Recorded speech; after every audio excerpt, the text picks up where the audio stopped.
Hi, this is Brian Klug with AnonTech, and what we're going to look at right now are the two Google Play Edition devices which just launched on the Google Play Store. We've been hearing about these for a while, and I posted the full review already. So, in case you are unfamiliar, uh, Google and these OEM partners, Samsung and HTC, basically got together to make versions of the respective phones that run stock Android, in this case 4.2.2. And the promise is to keep this updated throughout, the successive versions of Android. So hopefully, the next version that we've been, hearing about over and over again, which is probably 4.3. So Galaxy S4, HTC One, pretty understood hardware at this point. There's nothing, significantly different about the phones themselves. There's no marking on the back that connotes anything special about them. Uh, no operator branding, which is a good thing, and that applies to the HTC One as well. So, it's not really a Nexus device, but it's sort of just completely unadulterated. There's no markings, there's no nonsense, and that's, I think, what a lot of people really kind of expect the evolution of this, Nexus program and a lot of other things to become. So the logistical details are that the Galaxy S4 runs for $649, has 16 gigs of storage. The HTC One is $599 and has 32 gigs of storage. And what's interesting there is that, the mitigation, of course, for having such limited storage is that the Galaxy S4 has an SD card slot. Of course, because we're talking about the stock version of Android, you know, its use is sort of limited. And I touched on this in the review, but there's really no way to use it, outside of third-party applications that know to look for it. There's no way to change the storage intent location in the camera, for example, which is pretty much my only use case for the SD card. Nor is there any way to, like move the apps to the SD card like you would expect. And Samsung even added that with an update about a month later, depending on what variant you had, to the normal Galaxy S4. So that's, sort of an interesting addendum that even though there's an SD card slot, because this is Nexus and because Google has kind of, moved away from SD cards for various reasons, it doesn't really do a lot of good. But I sound like a broken record. Anyways, I took the battery out so you can see. I don't know if you can read it, but this is the SGH M919 variant. It has that FCC ID. Technically, it's GTI 9505G, but what that boils down to is it's really just the T-Mobile hardware running, this different version of Android. And I have the flip view cover, which also works with this version. So I'll go ahead and snap that on. All I have is the black one, so it looks a little bit weird on the white one, kind of like an Oreo, but there we go. We're going to have to power it back on. You got the chance to see the cool new boot animation, which comes with these devices. So what's kind of curious, I guess, is that in the case of both of these, even though they're running 4.2, there's this strange kind of like foreshadowing of what we're going to get in the next version of Android. Obviously, this boot animation doesn't exist on the Nexus devices. I'm going to go ahead and unlock my SIM card. And, there's other things too. So specifically the camera app. If we look at, the device and we launch the camera, you can see the new camera interface. I'm shooting this on Google Glass, so hopefully it's focused. And really, they want you to like kind of slide around, so you can see I'm moving through these menus. Like if I select the countdown timer, and you can go up and down. So obviously, like if I go into flash, I decide I don't want flash, I can come back down. If I want to go into more options, change the white balance, I can select it and come back down. And you don't have to use that either. You can just tap on this, and then just poke, hunt and poke through it. So, I mean, that's what people were talking about when they said, like there's going to be this new interface. Does it really solve anything? No. I mean, is it a solution to the problems that I personally have with the stock camera interface?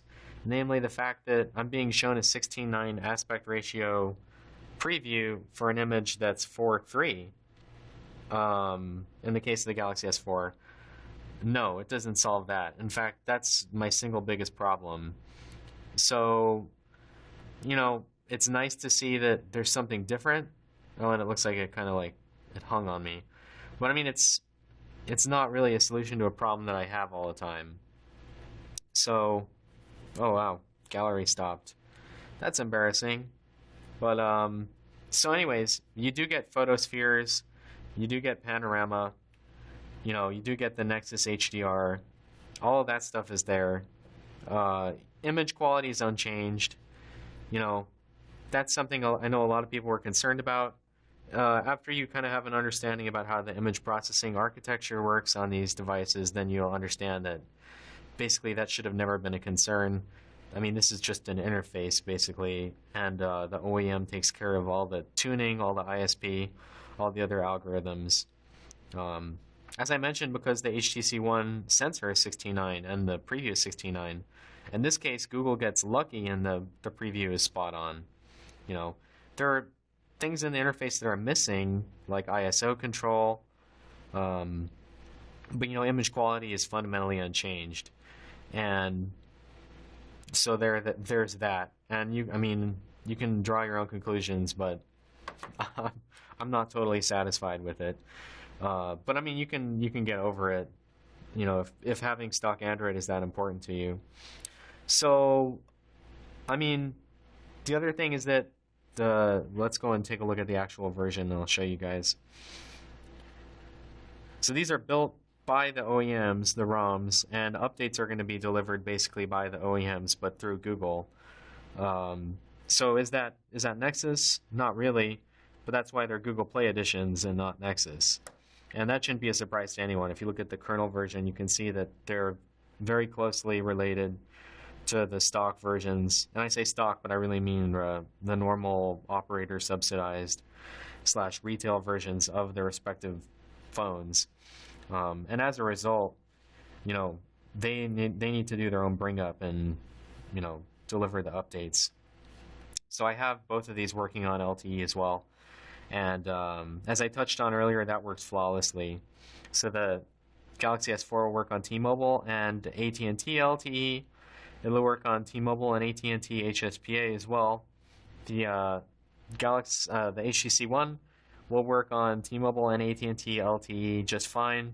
It'll work on AT&T HSPA everywhere, but on T-Mobile, it'll only work on band 2 HSPA, so 1900 megahertz. So, and that's not everywhere. It's primarily T-Mobile has this HSPA plus on band 4, AWS. So, that's a trade-off. And basically, because this is the AT&T version of the HTC One that's just running a different ROM, in this case, the stock build, that's the result you get. And that's just kind of an arbitrary lock as well. So what else is there to talk about? I mentioned the view cover. It does work. I close this. It pops up. As a result, the lock screen is a little bit different. If you come and look at, side by side here, only the HTC One really has the actual official lock screen widget, the stock one. Obviously, Samsung needed to include something different so that they could use the, flip the view cover like this. But it works, so that's kind of cool. On the HTC One, the other change is in sound. There's a Beats Audio toggle, so that's kind of cool. Before, the rumor was that Beats Audio was just going to be on all the time. It would be there would be no toggle. Now we get a toggle. Personally, I like to have Beats off because the device is actually louder with it off.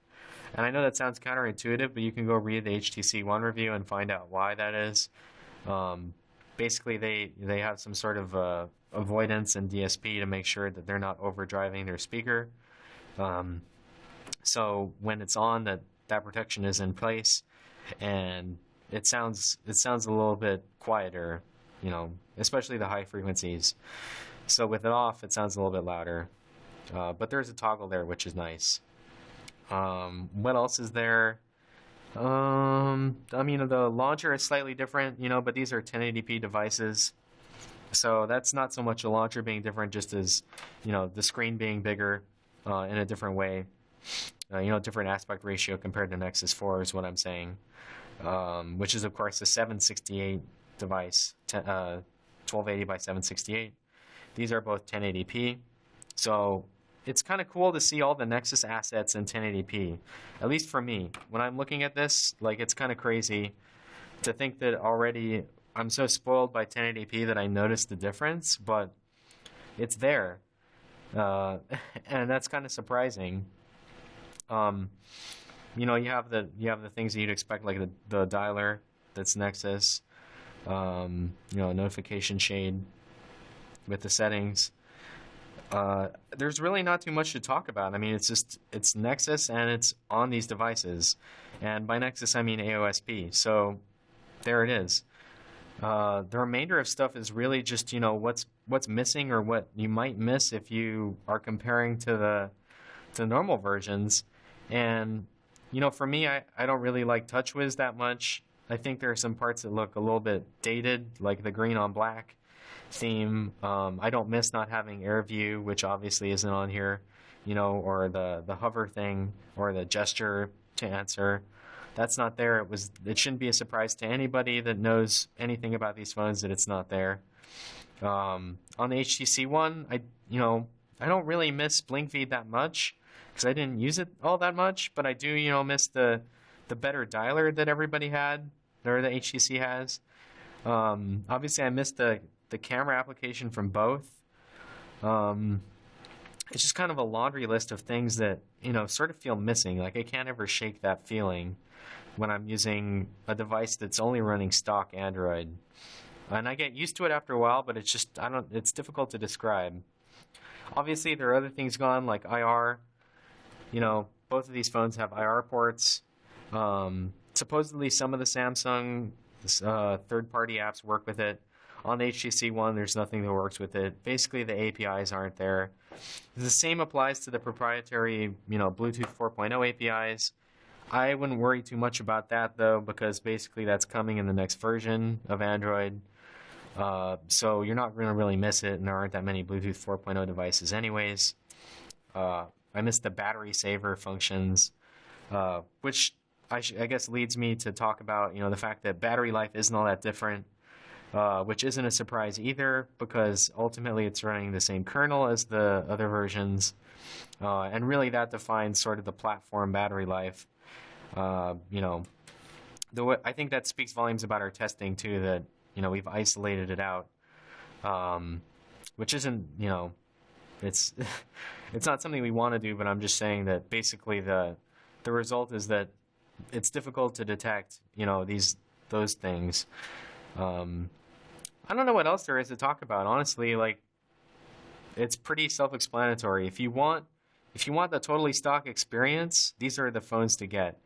You know, the Nexus 4 is great, but it's starting to feel dated and it needs LTE. If you're on T-Mobile and you're in an LTE market, there's no reason to not be using it. And same goes for AT&T, and that's just the reality of things. You know, these phones are a little, you know, they're more expensive, but you're going to get a better experience out of it. And it's shocking to say that, because the, you know, Nexus 4 had an APQ8064 inside. These both have Snapdragon 600, APQ8064AB, APQ8064T or Pro, depending on which nomenclature you're going to use. And they feel snappy. They feel really snappy compared to the normal versions. One of the cool things about the Samsung one, I fired up field test here, or service mode, is that those codes still work. So on other Nexus devices, there was no way to get, you know, into service mode so you could see all the cool things like, you know, what band you're on, the channel bandwidth. But that works on here, which is surprising to me, but I guess not so surprising after you've sort of learned that, you know, these aren't really totally stock. Another thing too, if you go inside of settings, you know, in some places in the UI, you'll notice that, you know, Samsung has themed their devices so that there's no gradient on the back here. Like, it's solid black. Whereas strictly speaking, the interface should have this gradient that kind of gets darker at the top. And Samsung basically doesn't do that, you know, because there's some black clipping issue at work here. It's done on purpose, basically, because you know, they want to optimize against what's good for AMOLED, and Obviously having as much of the screen off or black will save power, and I suspect that's what's going on, and that's why you see it. Another thing that I noticed I didn't really talk about in the review is that, in the Wi-Fi settings, previously there was no way on the normal Galaxy S4 to set what frequency band you wanted, at least in the USA versions. This is properly implemented now. Don't know why that's missing on there, at least on the T-Mobile, AT&T, and Sprint versions, but it just is. I noticed earlier today that there's no Bluetooth tethering on the Galaxy S4, but I heard back and that's going to get added. There obviously is Bluetooth tethering on the HTC One. I'm not sure why that is the case. Obviously, I need it for things like Google Glass to be usable. The other stuff that's missing, like on the display settings on Galaxy S4, you could set display tuning, like the screen modes. Now you're just kind of constrained to, whatever the intrinsic properties are of the panel. I don't know what mode they're using by default, but it's obviously nothing, fancy. It doesn't look bad to me. I think that's mostly under control now. Those are the big things. Obviously, stuff like storage, is sort of a concern. But, on the Galaxy S4 now, there's less storage occupied by all the TouchWiz stuff. So you do get more to use, compared to the stock one. And there's the SD card. You can see it's mounted. So there it is. I mean, you can use it as like, dumb storage if you want to put movies and music on it.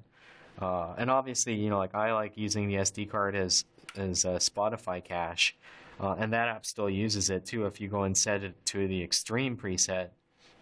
But I miss not being able to, choose what location I want to put my photos. So I think those are the big things here. There's really a lot of self-explanatory stuff that I think people are confused about. But I mean, it all sort of makes sense when you understand, who's responsible for what when it comes to these phones. Which one is better? I don't think having the stock version of Android really is going to change anybody's thoughts. But, personally, I like the HTC One. In this case, it's $50 cheaper for more storage. And I like the build better. At the same time, I've been primarily using the Galaxy S4 with this Nexus version with my primary SIM line. And just because I can't ever really get it home using the TouchWiz versions. There's just something about it that irks me. And so this is kind of my opportunity to really use it and experience it. One thing I did notice that I don't like is that on the normal Galaxy S4, to get to the multitasking interface, you hold the home button. Obviously, if you hold the home button on this version, you get to Google Now. So, I mean, that's a little bit confusing because obviously on the normal version, you just hold home and then you get to the multitasking interface. I'll turn this one on. But I mean, that's how it works. Same on, on the HTC One. If you hold home, you get to Google Now, which is sort of the way it's always worked. You have to double tap home to get to the task switcher. But double tapping on the button here, for some reason, is something I have to wrap my head around. And I don't know why, but every single time I want to go and quickly change apps, I long press on it, and then I get into Google Now. So that's something to be aware of, especially if you're already a user. And I don't know why that is. It's kind of frustrating. So on here, for example, if you hold it down, boom, recent apps, which is what you'd expect. If you double tap, you get to the S Voice thing, or whatever it's called. I can't even remember. So yeah, S Voice. So I don't know why that's different. Obviously, it's Google's prerogative to do what they want, but it's kind of frustrating for me. Anyhow, I hope you've enjoyed this look at the two Google Play Edition devices. Thanks again for watching.